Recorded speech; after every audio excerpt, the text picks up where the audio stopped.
The most basic setup with a fly reel would be fly line backing, the actual fly line, and in front of it, it's a tapered leader.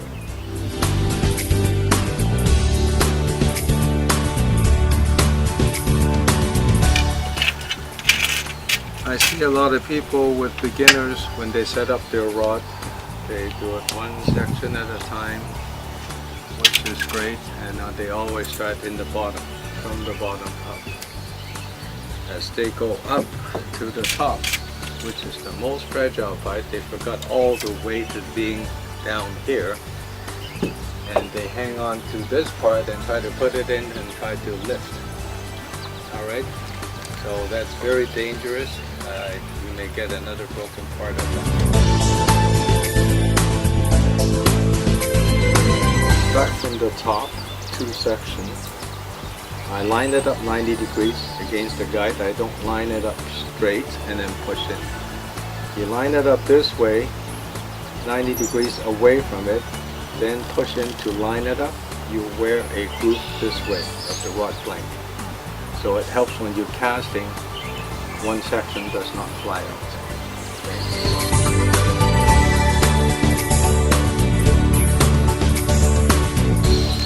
The reason for the first three sections, you set it up like that, it's still at a manageable length. It's lined up relatively easy. And the last one, if you have a hook keeper, the one you have, just line it up. I still do it 90 degrees. Then twist to line it up. So that way it's all done. Taper leader, what it means is you have a thicker butt end, then it tapers down to a thinner section, and one thinner section, and down to your tippet material, which is part of your tapered leader.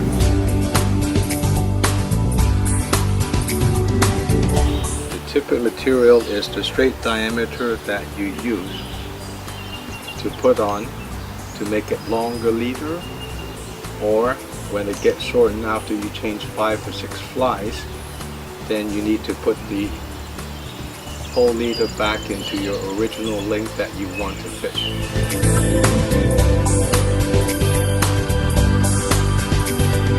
There are many different ways to change it. You can do what I have in here is called a perfection loop to loop, which is a little bit easier for me to change. So wherever it stops, where the tippet material, the uniform diameter that you're fishing stops, then you make a perfection loop.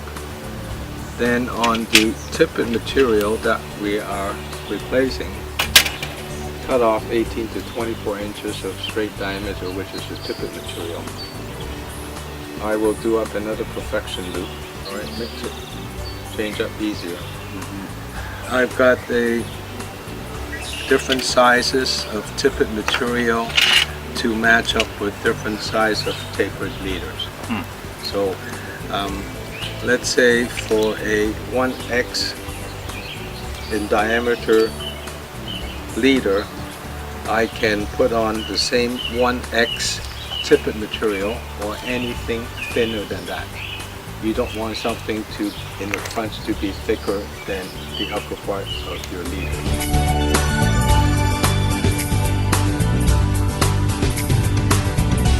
Now speaking with onto fishing, this is what I use for practice casting.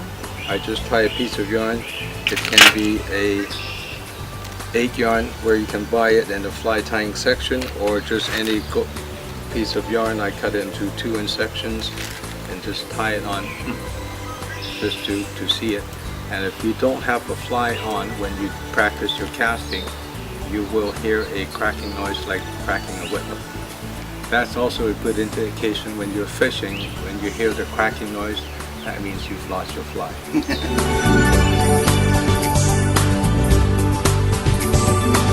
More is when you pull in your line back onto the reel, hold on to it with some sort of a tension, and then try to move to the left and the right of the reel. So so that it does not get bunched up in one area. Unlike the spinning reel, it goes up and down by itself, and it got a little bail spring to do it. But fly rods, fly reels Manual. don't.